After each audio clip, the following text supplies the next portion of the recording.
Today's vinyl wall covering and manufacturing techniques are altogether different than they were when I first got into the business in the late 70s, early 80s.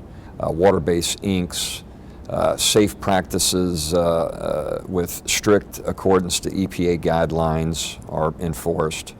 Dioxin production is highly reduced from the way it used to be. Wall covering is the only surface treatment that merges design, color, and dimension to create unique branding statements that help our designers brand their spaces in an affordable way and now in a very sustainable way.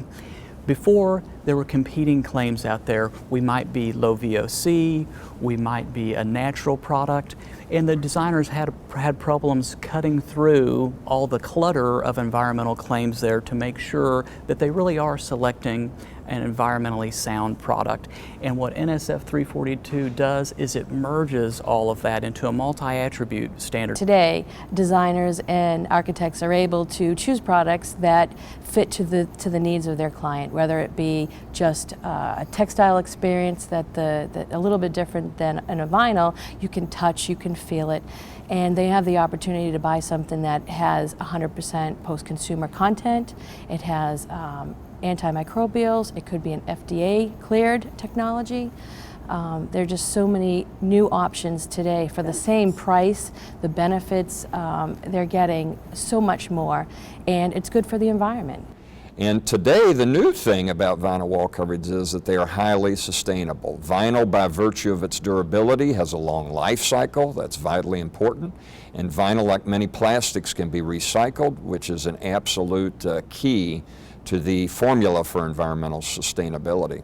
You have CalProp 1350. We're compliant there for low VOC for indoor air quality. We meet or exceed that. We've done that without even changing any of our protocols. We also have the CalProp 65 from a chemical awareness standpoint, and we had all third-party certification to do this, and we are compliant. We didn't have to report any of our chemicals on any of our products on CalProp 65. So you have other industries that can't say that. And in our industry, in the wall covering industry, we have that compliance. And it's an amazing story. We're seeing an awful lot of lead work coming through these days. We're seeing multiple requests per week for documentation on products we've sold.